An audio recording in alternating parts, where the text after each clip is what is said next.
Bonjour chers téléspectateurs, chers internautes, nous sommes très heureux de vous avoir nombreux devant vos postes téléviseurs, devant vos téléphones pour nous suivre. Suivre cette émission que vous aimez tant, l'émission qui vous donne des informations en temps réel, l'émission politique à table. C'est bien moi, votre humble servante Alphine Piana. Je suis là pour vous présenter votre émission. Comme vous pouvez le remarquer, je ne suis pas seule sur ces plateaux. Je suis accompagnée de deux invités, dont Monsieur Maître Richard Omagnondo, à qui je dis bonjour Maître Richard. Bonjour Madame Alphie, merci pour l'invitation.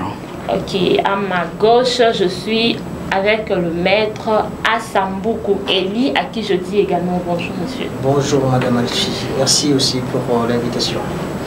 Maître Richard Omagnondo, ceux qui nous suivent déjà là peuvent savoir qui vous êtes, si vous pouvez vous présenter. Oui, ben voilà, je suis Maître Richard Omagnondo, je suis avocat, je suis politique également, je suis le secrétaire national en charge de la justice, garde des Sceaux et droits humains, du parti politique Mouvement d'élite pour la démocratie et les vrais changements. Je peux me limiter là. Et dans ce cadre, nous pensons que nous allons échanger avec vous largement sur des questions qui taraudent notre République, notamment cette escroquerie, ce vol qui rame. Je crois que vous allez devoir nous permettre d'exposer qu'est-ce que nous prévoyons par rapport à cette question rame. Ok, monsieur Maître Asamboukou également, vous pouvez vous présenter pour ceux qui vous suivent. Merci beaucoup. Moi, c'est Maître Asamboukou. Je suis avocat, cadre du parti Mouvement d'élite pour la démocratie et les vrais changements. Et en dehors de ça, je suis conseiller juridique à la Société des experts en constitution et prévention d'incendie. Mais pour aujourd'hui, nous allons parler beaucoup plus de ces problèmes, des rames qui dérangent la population congolaise. Et nous allons décortiquer ici des actions que nous tendons mener par rapport à ces problèmes.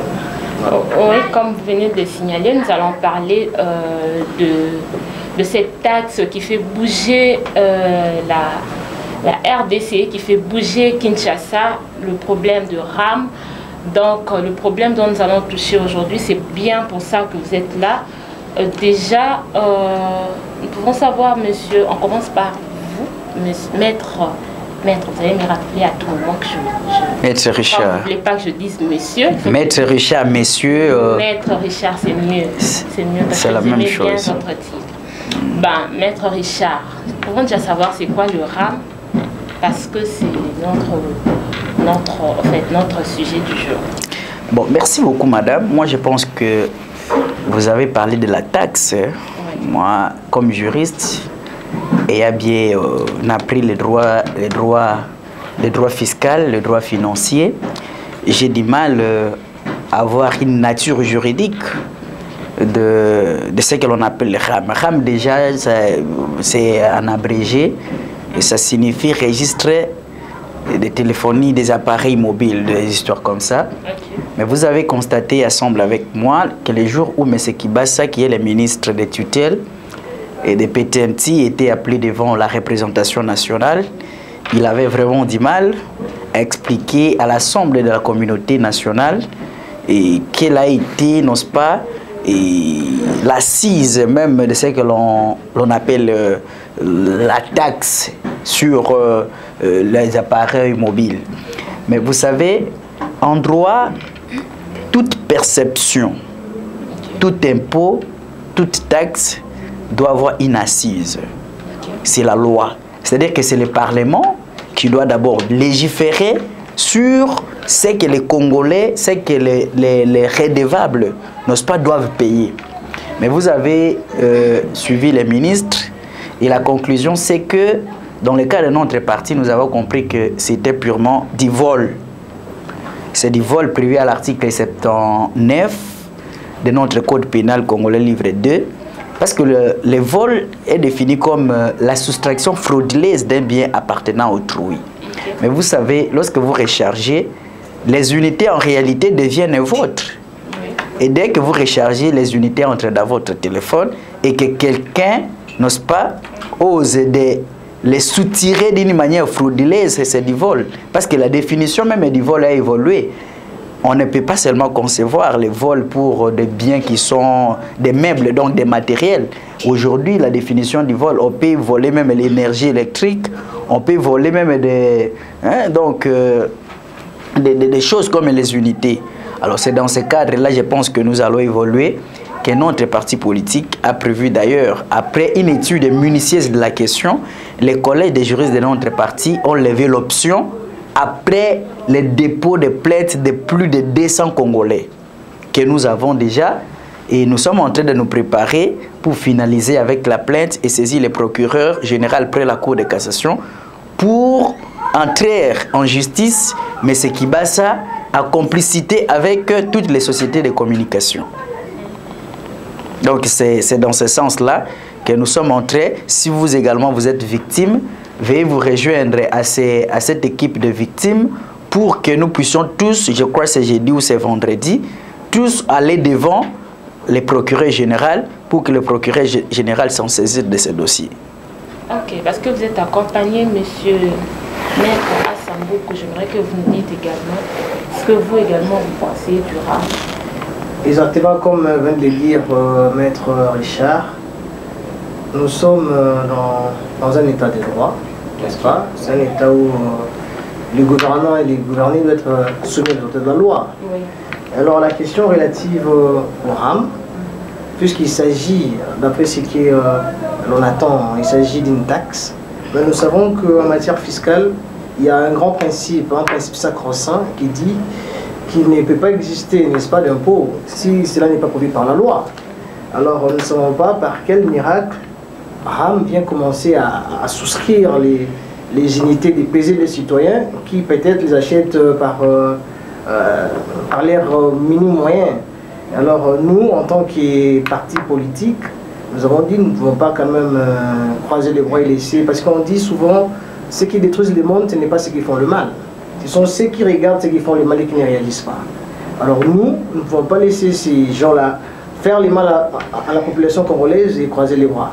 C'est pourquoi nous menons des actions, et une action bien sûr judiciaire, pour que le ministre et toutes les sociétés de communication puissent rétablir la population congolaise dans leurs droits. Donc c'est dans ces perspectives-là que nous avons déjà rédigé une plainte et une dénonciation que nous allons déposer ça doit être jeudi ou vendredi, et nous demandons à tout celui qui estime être victime et qui a ses preuves qu'il vienne se rallier à notre action. Comme ça nous allons descendre pour revendiquer ce qui nous revient des droits. Voilà. Ok, par rapport à votre plainte, je vois vraiment que vous êtes déterminé. Vous pouvez nous dire alors quelles sont les démarches que vous allez entamer pour parvenir à un bon résultat par rapport à votre... Bon, vous savez, ce n'est pas de notre propre initiative, c'est parti de l'initiative du parti politique MDVC qui a lancé l'appel à tous les Congolais s'estimant victimes. Et le parti ayant un collège de juristes dont je suis le meneur de troupes comme secrétaire national, nous avons étudié, après la réception des différentes plaintes, n'est-ce pas, des Congolais, de plus de 200 Congolais maintenant que nous avons, et nous avons d'ailleurs rédigé la plainte, et nous avons retenu à notre niveau certaines préventions, notamment les vols, dont je vous ai donné de manière succincte qu'est-ce que ça voulait dire. C'est comme l'a dit les confrères, c'est comme l'a dit Maître Assa, et je les complète. Je prends ici le mot du pasteur Martin Luther King qui a dit « accepter passivement un système injuste, c'est collaborer avec les systèmes ». C'est-à-dire qu'ici, si nous tous nous croisons les bras à chanter à la télévision que RAM c'est une escroquerie, c'est du vol, sans poser une action, vous avez constaté déjà que dans un régime parlementaire où le gouvernement est politiquement responsable devant le Parlement, mais ce qui bat ça est passé devant la représentation nationale et il a été sauvé par M. Mbosso à connivence avec tous ses acolytes de l'Union sacrée. Donc nous avons estimé, comme il a dit, notre constitution en son article 1er dit que la RDC est un état de droit. Nous croyons en notre justice et que le procureur qui sera saisi n'est-ce pas, va interpeller M. Kibasa avec toutes les sociétés de communication parce que, vous savez, même dans la Constitution, on dit ni ne peut exécuter un ordre manifestement illégal. Alors, lorsque les sociétés de communication avaient, n'est-ce pas, obtempéré, n'est-ce pas, à cet ordre, je crois que c'est une forme de participation criminelle, c'est une sorte de complicité. Donc, nous avons mis dans la plainte, n'est-ce pas, nous avons associé M. Kibasa, n'est-ce pas, à connivence. Et d'ailleurs, nous, on voulait, n'est-ce pas, déposer la plainte contre l'État congolais. Mais, comme c'est lui le ministre des tutelles, et c'est lui qui est à la base de tous ces désordres, de ces vols, n'est-ce pas, ciel ouvert, nous croyons que les Congolais seront rétablis à leurs droits et que chaque Congolais qui a ses preuves sera dédommagé et que M. Kibasa sera condamné au pénal et même au civil, ainsi que ses complices qui sont des sociétés de télécommunications. Ok, parce que nous avons eu à recevoir d'autres intervenants avant vous. Ils ont eu un peu à expliquer au fait le but du RAM. Ils nous ont fait comprendre que c'est vraiment important pour le Congolais.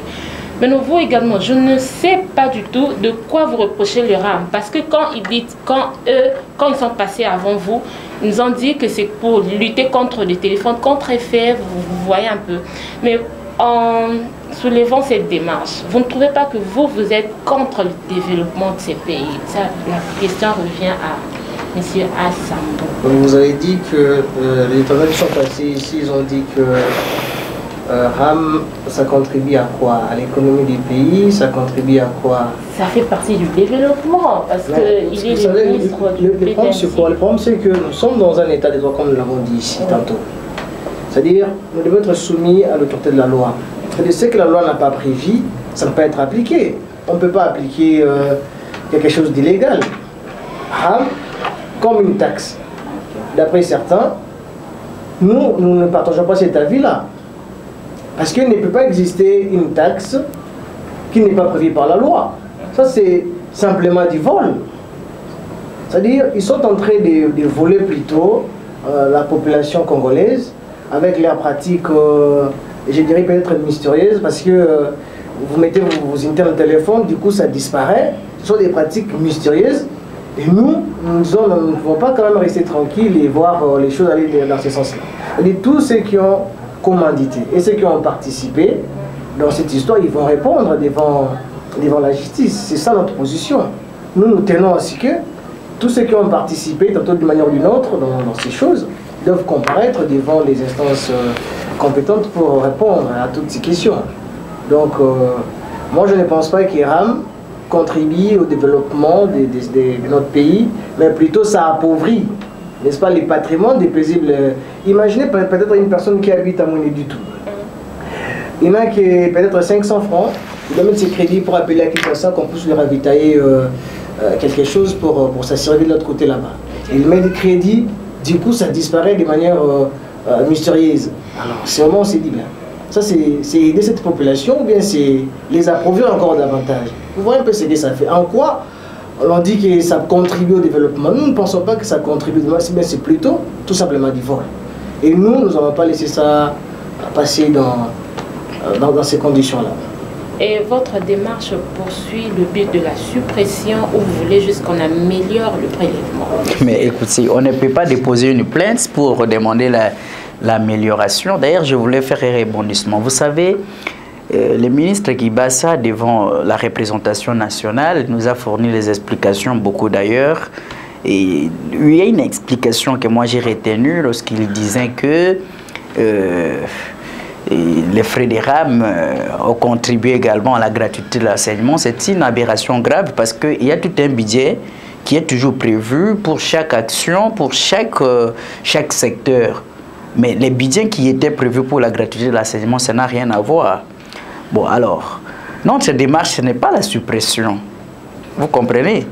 Notre démarche qui les juge. D'ailleurs, ici, je suis en train de rappeler la maxime du professeur Léon Digui, qui a dit que la loi est ce que le juge dit qu'elle est. On peut avoir autant de lois, mais si le juge ne dit pas le droit, je crois que la loi ne restera pas loi.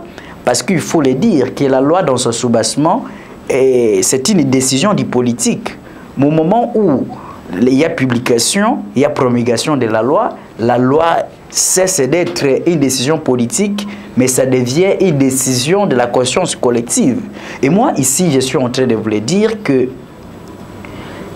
vous avez compris, il a soulevé un principe en matière fiscale que tout impôt, toute taxe doit avoir une assise qui est la loi. Pas une décision administrative, mais c'est au préalable. Cela n'a pas été fait. Comment on peut qualifier cela? Donc c'est du vol. Vous comprenez? Donc notre démarche, c'est que le ministère public qui est à la recherche des genres de criminels, qu'il puisse se saisir et que, au besoin, s'il est convaincu, nous croyons qu'il sera convaincu de tous les éléments qu'on va lui fournir, parce que tous les Congolais vont aller devant, tous les Congolais intéressés, les victimes que nous avons seront devant le ministère public pour faire les dépositions, et nous croyons que l'affaire sera fixée devant la juridiction compétente et le ministre répondra personnellement s'il y a complicité même de la présidence de la République. Selon nos informations, nous croyons que même si même le président de la République est impliqué, nous croyons qu'il a son juge naturel et il va comparaître. Parce que nous sommes dans un état de droit. Souvenez-vous, actuellement le président François Hollande, Nicolas Sarkozy, est condamné à 1 an de prison. Il est chez lui en prison. Donc, si on veut être dans un état de droit, si on constate que M. Tshisekedi est impliqué de loin ou de près, quoi de plus normal que le juge constitutionnel qui est son juge naturel puisse l'attendre et au besoin les condamner s'il est impliqué. Si tous ces gens qui sont à la présidence, qui sont venus faire du tourisme, et ont également participé, n'est-ce pas, à cette entreprise criminelle, je crois que c'est le temps de donner, n'est-ce pas, une leçon, et notre justice sera honorée et tous les Congolais seront satisfaits et seront, n'est-ce pas, à la hauteur de faire du crédit et confiance à notre justice. Ok. Mais moi, ma question c'est de savoir, je crois que vous avez suivi le ministre dernièrement à la plénière du, je crois, c'était le 13 octobre, dont il a remis le dossier au gouvernement. Ça, vous savez au moins. Parce qu'il a dit que cette décision, il n'est pas le seul à le prendre, donc cette décision a été prise c'était pendant le conseil des ministres. Alors, en déposant cette plainte, vu que le gouvernement ne s'est pas encore prononcé face à ces taxes, vous ne pensez pas que c'est un peu... c'est faire les choses à la va-vite? Non, mais écoutez, vous savez, c'est la légèreté tout simplement parce que M. Kibasa, il est de l'IDPS et vous constatez la légèreté à laquelle il est tâtonnement avec lesquels on gère notre République. Vous savez, les conseils des ministres, c'est une réunion de tous les ministres. Oui. Et dont le premier ministre est le chef principal. Mais dans ces conseils des ministres, il y a des différents secteurs. On dit que dans la Constitution, on dit le ministre est le responsable de son secteur. Okay. Vous comprenez? Et si la décision a été prise dans le conseil des ministres, maintenant la personne qui vient mettre en exergue, en pratique cette décision-là, on ne peut pas aller en justice contre le conseil des ministres, parce que le conseil des ministres en soi, ce n'est pas une personne morale, personnifiée. C'est une réunion des ministres, c'est comme on dit la conférence de gouverneurs. Mais il y a des résolutions qui sont prises dans cette conférence ou dans ce conseil des ministres, mais vous, le gouverneur, qui venez mettre en exergue. Vous voyez, quand il dit ça, c'est du némois du tout. Donc, c'est ce qu'on dit, ni ne peut se prévaloir de sa propre turpitude. Vous comprenez? Et vous avez constaté, madame, vous êtes journaliste d'investigation, vous connaissez que, et d'ailleurs, j'ai aimé l'intervention du professeur Jacques Njoli qui a dit, quels que soient les besoins futurs que Rame pourra présenter au peuple congolais, tout ce que nous sommes en train de faire comme députés, comme ministres, nous le faisons pour l'intérêt supérieur des Congolais. Et si les Congolais refusent, il faut carrément arrêter cette hémorragie. Bon, nous croyons à notre justice, à la sincérité, à l'impartialité de notre justice, et que notre plainte, la plainte de plus de 200 Congolais, n'est-ce pas, sera attendue et le ministère public va devoir instruire à toute impartialité. Ok, par rapport à la déclaration de M. Jean-Marc Aboud, dont vous avez suivi aussi, qui dit que M. Kibasa, le ministre Kibasa n'est pas le seul concerné. Donc, quand vous dites ça, par rapport à cette taxe, donc quand vous accusez M. Kibasa, ce n'est pas M. Kibasa qui vous a accusé, donc c'est à la présidence.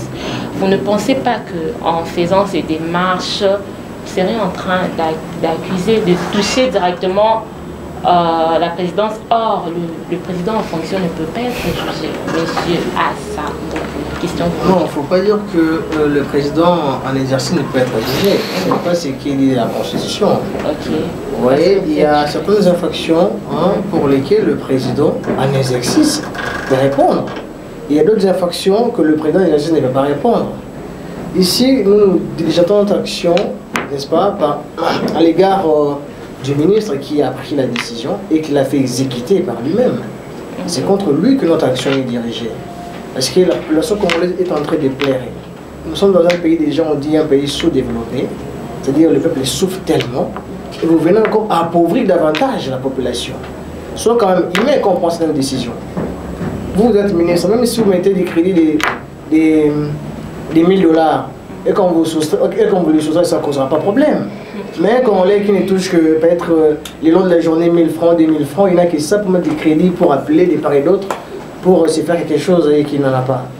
Alors, nous pensons que cette pratique est contraire d'abord à la loi. Et alors, comme c'est une pratique contraire à la loi, c'est comme ça que nous avons pris la résolution de saisir les organes compétents pour que cette affaire soit tirée au clair. Et ceux qui sont impliqués vont répondre. Okay. Donc voilà un peu, c'est ça notre position. C'est-à-dire, même si vous êtes président de la République, peu importe ce que vous pouvez être, la justice doit être appliquée à l'égard de tout le monde. Il n'y a pas des personnes qui ne doivent pas être déférées devant la justice et d'autres non. Nous sommes dans un état de droit, nous l'avons dit.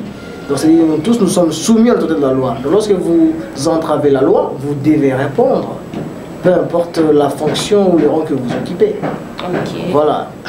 Ok, pour finir, nous sommes déjà presque à la fin. Pour finir, maître, dites-nous un peu, qui est derrière toutes vos démarches?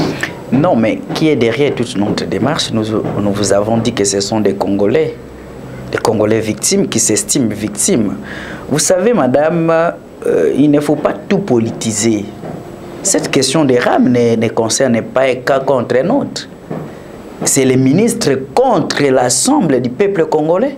Okay. Que voulez-vous? Donc, nous pensons ceci, que les MDVC sont un parti politique qui prône le vrai changement. Parmi nos piliers, nous disons aussi qu'il faut rajeunir cette classe politique. Mais en rajeunissant la classe politique, c'est d'enlever toutes ces antivaleurs. Parce que le rajeunissement ici, ce n'est pas question d'âge. Vous comprenez? On ne veut pas remplacer, on n'est pas dans une guerre de génération. Mais sinon, tous ces gens-là qui ont chanté hier les changements, mais aujourd'hui, ils sont en train de tergiverser, ils cherchent par tous les moyens comment escroquer le peuple. Mais vous avez compris, si on était dans un état sérieux, pour chiter, si on était dans un état sérieux, les ministres Kibasa seraient d'abord destitués, ou soit ils seraient déjà démissionnés et j'étais en prison. Vous comprenez? J'étais en prison pour vol. Parce que ce qu'il a affirmé d'abord à l'hémicycle du Palais du Peuple, devant l'Assemblée nationale, ok, et dans toutes ces... Souvenez-vous, il a été invité plusieurs fois même par Top Congo et d'autres médias, vos collègues, n'est-ce pas? Il a refusé catégoriquement de passer. Mais c'est sous pression. Et moi d'ailleurs j'ai dit que ces contrôles parlementaires c'était purement un contrôle populiste pour nous faire oublier cette affaire des DIP. Parce que souvenez-vous, les députés nationaux ont percé des palissades, des DIP. Maintenant, pour nous faire oublier, il fallait appeler les ministres pour faire un contrôle parlementaire des complaisances. Vous comprenez? Donc, notre plainte sera déposée à bonne et due forme et toutes les victimes vont nous accompagner devant le procureur général pour que le procureur général, qui est l'autorité compétente, n'ose pas d'instruire. Je crois que toute personne qui est impliquée d'une manière ou d'une autre répondra devant la justice de notre pays et nous croyons cette justice. Ok, nous sommes déjà à la fin de notre émission. Je donne 1 minute à chacun. Dites au fait à ceux qui nous suivent un dernier mot par rapport à tout ce que vous venez de dire, ce qu'ils doivent retenir. Vous parlez aux victimes, ceux qui se sentent concernés de ce que vous appelez du vol, le rap en fait. Et puis à chacun de nous 1 minute rapidement. Nous pouvons commencer avec monsieur. Bon, nous avons nos fédérations dans des provinces qui nous envoient déjà les listes des différentes victimes des provinces. Ici à Kinshasa, je vous ai dit, nous avons plus de 200 victimes qui passent au siège de notre parti sur Kwandakanda Kasavubo. Donc, et là, vous venez vous déposer parce qu'on imprime. Vous imprimez les messages. Les messages qu'il faut étant que vous a soutiré les crédits. Vous venez, vous laissez votre nom et on va mettre ça en annexe. On va annexer ça avec la plainte. Nous allons déposer ça. C'est M. Kibasa en participation criminelle avec les sociétés de télécommunications qui ont participé à ce vol à ciel ouvert. Donc, madame, si même vous êtes victime, venez déposer, non, pas vos messages et nous croyons que toutes les victimes seront rétablies à leurs droits. Ok, merci. Monsieur Boukou. Oui, merci beaucoup. En tout cas, je crois que Maître Richard a déjà tout dit. Donc, nous vous attendons encore d'autres victimes parce que nous n'avons pas encore déposé notre plainte. Alors, toute personne qui estime être victime, je crois dans 2 jours ici, nous serons déjà au parquet. Dans 2 ou 3 jours, nous serons au parquet pour le dépôt de la plainte. C'est-à-dire toute personne qui estime être victime, peu importe dans quel endroit vous vous trouvez, ici à Kinshasa, à l'intérieur du pays. Nous sommes sur croisement Kandakanda, si vous allez vers Victoire, vous trouverez les chaînes de notre parti là. Vous venez vous déposer en fait, vous nous amenez votre nom et puis vous nous photocopiez les messages de soustraction des unités. Ça va nous permettre de l'annexer justement dans la plainte que nous avons déjà rédigée. Comme ça, nous irons tous ensemble pour les déposer, afin que justice soit faite à l'égard de nous tous. Voilà. Merci. Ok, merci beaucoup, chers internautes, chers téléspectateurs. Vous étiez nombreux devant vos postes récepteurs pour suivre notre émission. Là, je profite déjà pour saluer Monsieur Iti Kassaïd depuis Paris, ainsi que Monsieur Ben Maboukama depuis la Belgique, ainsi que vous, nos chers téléspectateurs. Vous étiez tellement nombreux. Nous vous remercions et à suivre à la prochaine émission.